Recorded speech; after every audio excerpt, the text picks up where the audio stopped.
Good morning, everyone. Hope you're all doing well. We're going to do a quick preview for the week ahead, the trading week ahead. Over the weekend, we had some, I suppose, sharp fundamentals, but I suppose the big thing dominating the market news over the weekend was the fact that Elon Musk has done a U-turn and he is electing not to take his seat on the board of Twitter.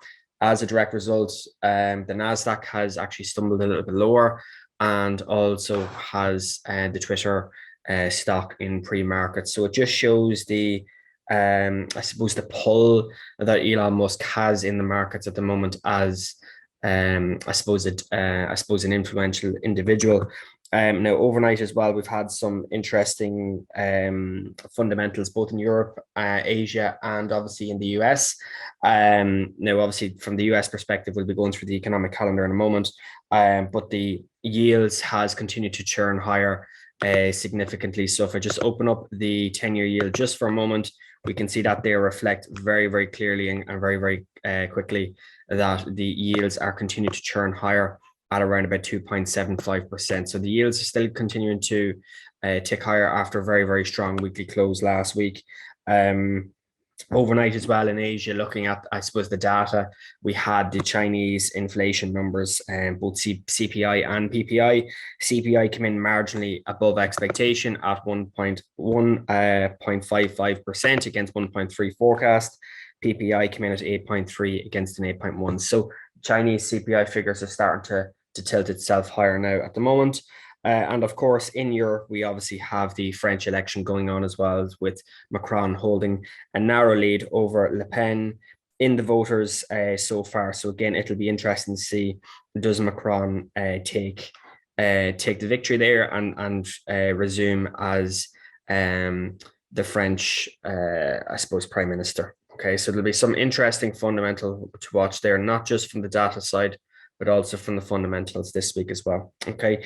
Again, I suppose if we go back to China very, very quickly as well, there has been a massive influx in COVID numbers in China, broadly speaking, with very, very strict and very, very harsh lockdowns, as I'm sure people have been seeing on social media on the likes of Twitter. So quite a busy weekend, quite a busy start to the week so far. Normally speaking, I suppose if we look at the indices now, we can see that broadly speaking, the price action is marginally ticking lower in the Nasdaq, which we'll obviously go through the charts now. So the Nasdaq is trading pre-market down. The Dow Jones and the S&P is trading somewhat flat after what was an initial sell-off this morning. So when we closed when we closed on the 8th, we closed here around about 34,700. So the Dow Jones is only narrowly down at the moment, so something to keep an eye on. So I suppose first things first, what we'll do is we'll look at the economic calendar. So today, not too much out.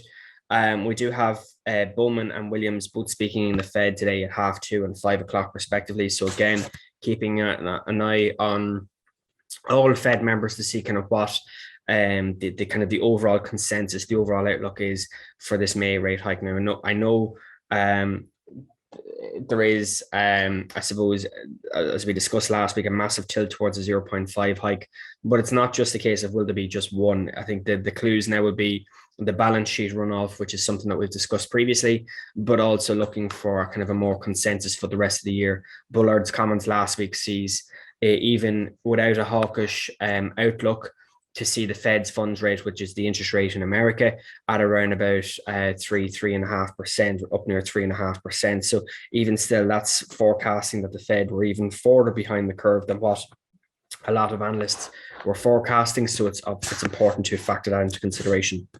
Now, Tuesday's, I suppose, data, we have the US CPI on Tuesday, which fundamentally is going to be probably the most important figure of the day. Okay, so we'll be all eyes on Tuesday's CPI data, both from a food and energy perspective, but also excluding food and energy as well. So we'll be looking at all of these data points. Current estimates puts the last figure at 7.9. The current year-on-year forecast is to have CPI somewhere near 8.5%. If that is the case, we'll probably be locking in all but guaranteeing a 0.5 rate hike in May, with a potential for more rate hikes coming down the line. But even still at 6.6%, excluding food and energy, shows how far behind the curve, as I said, the Fed has been to allow this inflation to creep up as high as it has been. Now, in Europe, I suppose if we look at the European session as well, we've got a raft of data between 7 and 10, UK, Germany, Eurozone, the ZEW survey, the bank lending surveys, and we also have the unemployment rate with average hourly earnings in the UK as well. So it's going to be a busy morning tomorrow, broadly speaking, right through from 7 through to 10, and then obviously through the US session as we begin kind of from about 1:30. I suppose the other thing to kind of focus on tomorrow, we do have Brainard speaking as well, which is obviously going to be an influential one, so keep an eye on that one. As we move to Wednesday, we have UK CPI with UK PPI retail sales, so that's going to be a big one in Wednesday morning at 7 a.m. A lot of UK data coming out. We do also have Chinese trade balances, and we have the Kiwi or RBNZ interest rate decision overnight Tuesday night into Wednesday morning. So 3 a.m. if you're fancying getting up for that. So quite a lot of data in the first few days already within the markets. Now, if I just extend my economic calendar out for the rest of the week, I'm just going to filter this off and apply the filter. Looking at the rest of Wednesday, just to kind of drag this down, for some reason it hasn't filtered. So let me just do that again. If we look at Wednesday, just kind of scrolling down, again shows the kind of the volatility we have even beyond Wednesday afternoon. We have the Bank of Canada interest rate, which is something I'll be paying particularly close attention to, given off the fact that how close the Canadian economy is tied to the oil prices and I suppose the oil market, as more broadly speaking, as its primary export. So definitely we're keeping an eye on that one. An interest rate hike of 0.5 has been forecasted, but let's see how this fares out. Again, we'll probably be looking at the price action more closely associated to Wednesday on the day to see kind of is there any kind of pre-pricing of I suppose an interest rate decision or potential rate hike coming into markets. Thursday's price action sees ECB monetary policy report. So again, another busy week. We've got ECB, we've got Fed speakers, we've got RBNZ, we've got Bank of Canada. So a lot of I suppose central banks out this week. We also have US jobless claims, as we do every Thursday. We also have retail sales with the ECB press conference. So literally within minutes, we'll go from having the US data to having the ECB press conference, followed by the Michigan Consumer Sentiment Index at 3 p.m. So massive volatility. Friday, as we know, is Good Friday, so markets pretty much shut overall. So not expecting anything kind of, so we have a shortened week this week, so it's important to factor that into consideration. So we'll have Friday, Saturday, Sunday back in kind of on Monday, so we'll have a little bit of an outlay this weekend. So I would expect Wednesday, Thursday to be probably more volatile because of the Easter holiday as well. So it's important to factor that into consideration. Now, if we very, very quickly look at the price action on the charts, as we said, if we look at even just the short-term price action structures, this was our range from last week. We had the S&P in this tight range. We broke up to the upside. We had a lot of volatility both up and down. And if we look where we closed at on Friday, we can see down here, roughly speaking, this is kind of where we closed at just underneath 4,500. The price action has ticked down marginally, but we are seeing a little bit of recovery into the open this morning off this 44.60 level. So you can even see here, these lows here, 44.60 is what I'm paying particularly close attention to. If this area gives way, we should be expecting more downside and looking for more of a bearish outlook. But even still, if you look at the recent kind of movements, we had the top formation, we had the retest structure, we had the rejection with some manipulation. We've seen price action consolidate. So it'd be interesting to see how does the price action fare this week.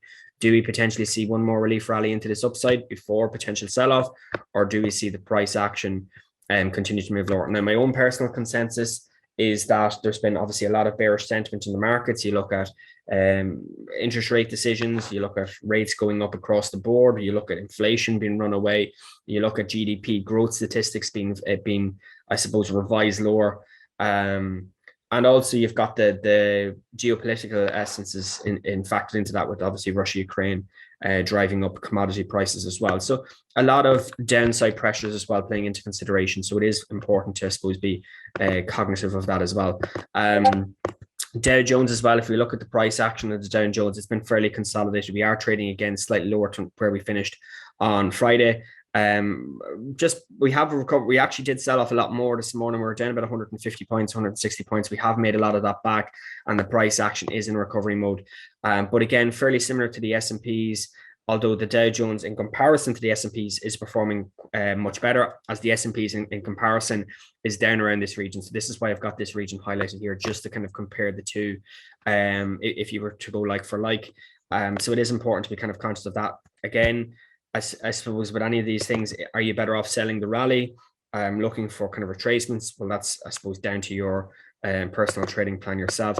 But again, even with the NASDAQ, it's obviously seen a much more steeper decline in comparison to the other two, and has continued to remove lower very significantly. We can even see that now. We've broken through this kind of 14.4 level that we kind of identified last week, and we are continually grinding lower back to this 14,000 level. So again, I'm just kind of holding off, because again, we have a lot of volatility both up and down both ways. So it's important that when you take positions, to make sure that they have, I suppose, you have a proper trade plan. Trade your plan. I suppose that's fundamentally kind of the main goal here that we're kind of trying to advise. 2.75% on the 10 years we previously looked at. Obviously seeing the yields continue to creep up. And of course, if we go to the monthly, we can see how the price action is continuing to just steadily churn higher. We're now on 5 consecutive positive months. December, January, February saw a little bit of an impulse just under 2. March saw the same, and April and May has been pretty much run away. So I think at this present time, the 10-year, I think the next forecast for the 10-year realistically, now that we've kind of cleared this level significantly, is to see, do we get to this 3.3%? And I think realistically, we are well on course for that now at the moment. So just, it's important to factor that into consideration. Gold has also seen a little bit of a rally as well pre-market. We've kind of broken from our slumber that we've identified last week, this consolidation. We have come back in to test this region here between 1955 and 1960, this kind of key level that we've looked at previously. So again, worth keeping an eye on that into the kind of the early part of this week to see, does the price action break through? Do we take out these highs of 1965 and continue propelling higher?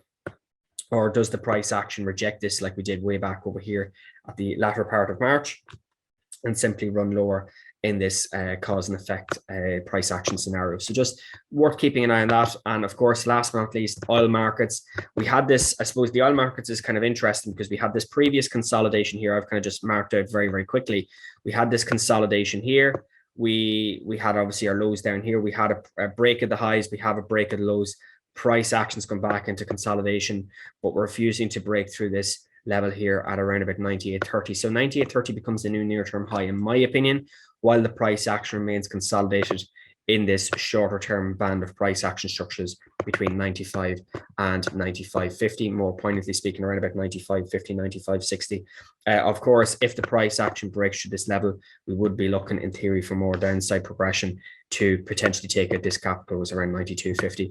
And of course, I know that's only the shorter time frames, but if you go up to the larger time frames for a second, up to the 4 hour, you can see the fairly steep decline in the price action from that 116 hand. We've got a series of lower highs initiating this bearish trend.